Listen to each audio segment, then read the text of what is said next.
Zinc may not be flashy like collagen or trendy like turmeric, but when it comes to healing wounds and bouncing back after surgery, it's your body's unsung handyman, the molecular equivalent of a tireless construction foreman working overtime to patch up every scrape, stitch, and surgical incision. You don't see it, you don't hear it, but if it goes missing, the whole recovery project slows to a crawl. Wound healing is a complex biological relay race involving inflammation, tissue repair, cell migration, and remodeling, and zinc is at practically every baton handoff. It accelerates epithelialization, the process where skin cells regrow over a wound, boosts fibroblast activity, the cells responsible for laying down new connective tissue, and enhances collagen synthesis, basically rebuilding your internal scaffolding from the ground up.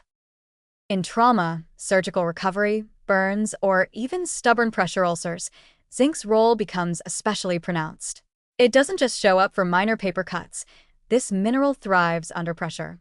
Imagine you've just come out of surgery. Your body needs to control inflammation, fight off infection, and regenerate tissue all at once. Zinc helps regulate the immune response, while also making sure the wound isn't left wide open to microbial freeloaders. It's kind of like your body's own project manager, organizing cellular teams, keeping timelines tight, and yelling at rogue bacteria to stay out of the job site.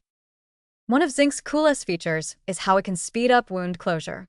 Studies show that topical zinc, applied directly to the wound, can stimulate new skin growth and reduce bacterial colonization.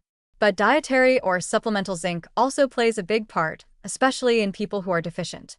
And the folks most likely to be running low? The elderly, people with chronic diseases, alcohol overusers, burn victims, and, ironically, those recovering from surgery. Basically, the very people who need zinc the most are often the ones who have the least of it. And here's where it gets borderline heroic. In cases of severe burns or chronic ulcers, zinc supplementation has been shown to significantly reduce healing time, lower infection rates, and improve tissue regeneration. Hospitals sometimes monitor zinc levels during recovery for exactly this reason. It's like a biological accelerator pedal. When zinc is adequate, healing hums along. When it's low, everything stalls in a frustratingly slow loop of inflammation and incomplete repair. But just like any good contractor, zinc works best in moderation. Oversupplementing won't turn you into Wolverine. In fact, too much can mess with copper absorption and compromise immune function, as you already know from their mineral rivalry. Most post-surgical protocols recommend short-term zinc supplementation, usually 15 to 30 mg/day, for a few weeks, particularly if the patient was deficient to begin with or has a wound that isn't healing properly.